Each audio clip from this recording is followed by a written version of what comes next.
আসসালামু আলাইকুম বন্ধুরা, আজকে রান্না করবো ছোট ছোট তেলাপিয়া মাছ ও কাঁঠালের দানা দিয়ে পুঁই শাক চচ্চড়ি। সেটা তোমাদের সাথে শেয়ার করলাম। চুলাইতে একটা কড়াই বসিয়ে দিয়েছি। এখন দিয়ে দেবো পরিমাণ মতো তেল।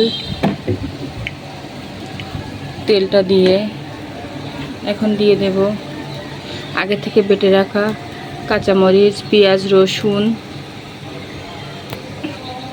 সরিষা ও জিরা বাটা দিয়ে দিলাম। দিয়ে এটা অল্প একটু পানি দিয়ে কষিয়ে নেব। এখন স্বাদ মতো লবণ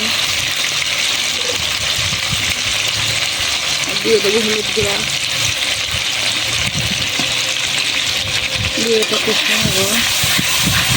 কিছুক্ষণ কষিয়ে নিয়ে ফিরে আসবো।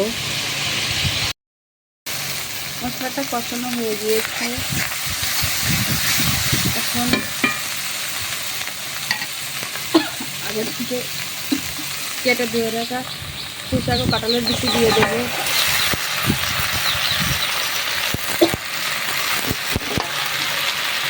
দিয়ে এখানে অল্প একটু পানি দিয়ে দেবো।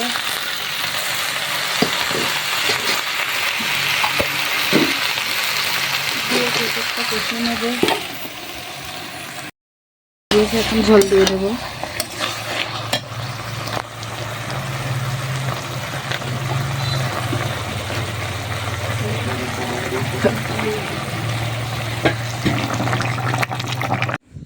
এটা বলো ফুটে গেছে, এখন মাছটা দিয়ে দেবো।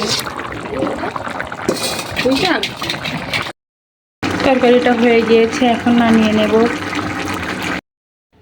তরকারিটা নামিয়ে নিয়েছি। তরকারিটার ফাইনাল লুক এই কেমন হয়েছে আপনারা কমেন্টে জানাবেন। কিন্তু সবাই ভালো থাকবেন, সবাইকে আল্লাহ হাফেজ।